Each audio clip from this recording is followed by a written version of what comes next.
আজকে রান্না করব পুঁই শাকের ঘন্ট। পুঁই শাকটা কেটে নিয়েছি, কুমড়ো আর আলু এটা কেটে নিয়েছি। এটা রান্না করব আজকে ইলিশ মাছের মাথা দিয়ে। আমাদের বাড়িতে সবাই পুঁই শাক খেতে খুব ভালোবাসে, ওই জন্য অনেকটাই কেটে নিয়েছি, দেখতে পাচ্ছেন। আমি নিয়েছি ইলিশ মাছের মাথা কটা, বড়ি, আর লাগছে হচ্ছে 5 ফোড়ন, শুকনো লঙ্কা, তেজপাতা, একটু মিষ্টি, তেল, জিরে গুঁড়ো, ধনে গুঁড়ো, লঙ্কা গুঁড়ো, হলুদ গুঁড়ো, নুন আর জল আর তেল তো সব সময় লাগছে। এখন আমি গ্যাসটা জেলে আগে বড়িগুলো ভেজে নেব।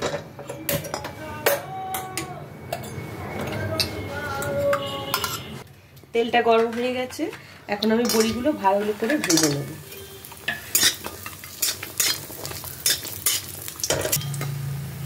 বড়িটা লাল লাল করে ভেজে নিয়েছি আমি, এখন তুলে নেব।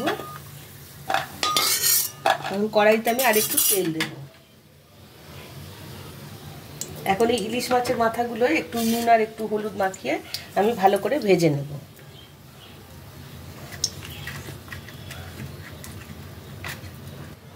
তেলটা গরম হয়ে গেছে, এখন আমি মাছগুলো মাথাগুলো ভালো করে ভেজে নেব।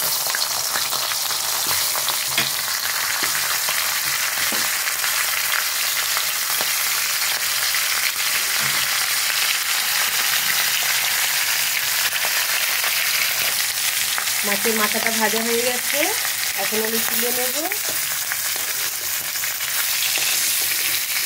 পুঁই শাকটা ওই কড়াইয়ের মধ্যে সবটা দিয়ে দেবো, সব সবজি সমেত শাকটা আমি কড়াইতে দিয়ে দেবো।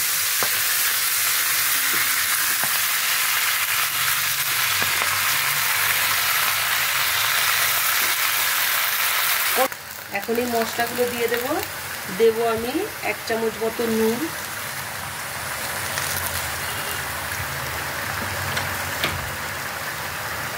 1 চামচ হলুদ গুঁড়ো দেবো, 1 চামচ লঙ্কা গুঁড়ো দেবো। কাঁচা লঙ্কা দিয়েও করতে পারেন, কিন্তু আমরা ঝাল বেশি খাই, আমরা একটু গুঁড়ো লঙ্কা দিলাম। আর দেবো 1 চামচ জিরের গুঁড়ো, 1 চামচ ধনের গুঁড়ো, আর দেবো 1/2 চামচের মতো চিনি দিয়ে সামান্য জল দেবো, এটা সিদ্ধ হওয়া পর্যন্ত। এখন আমি 10 মিনিট ঢেকে দেবো। ডাটাগুলো মোটা মোটা তো আমি কেটে নিইনি, এগুলো সিদ্ধ হওয়া পর্যন্ত আমি একটু ঢেকে দেবো। আমি এখন ঢাকাটা খুলে দেখি, একদম কমে গেছে, দেখুন সিদ্ধটা কেমন হয়েছে দেখি।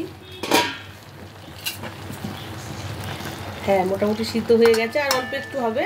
এখন আমি এই মাছের মাথাগুলো দিয়ে দেব, বড়িগুলো দিয়ে দেবো, দিয়ে একটু নেড়ে চেড়ে আবার ঢাকা দিয়ে দেবো 2-3 মিনিট। মাথাগুলো ভেঙে দেব।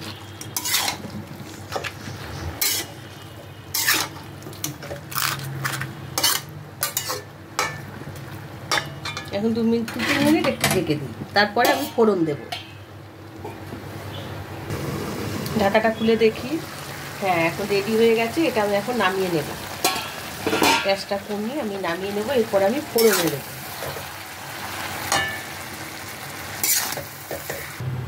সিদ্ধ হয়ে গেছে, আমি ঢেলে নিয়েছি। এখন আমি কড়াইতে তেল দেব, 2 চামচের মতো তেল দিলাম। দেব একটা তেজপাতা, দেব একটা গোটা লঙ্কা, আর দেব কিছুটা 5 ফোড়ন।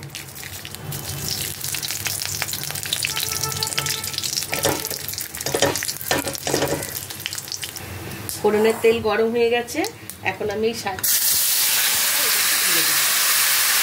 ভালো করে আমি একটু নাড়াচাড়া করি।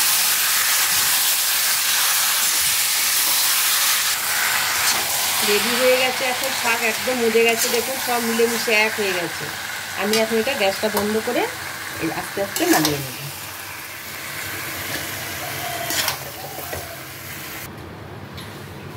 রেডি হয়ে গেছে পুঁই শাকের ঘন্ট।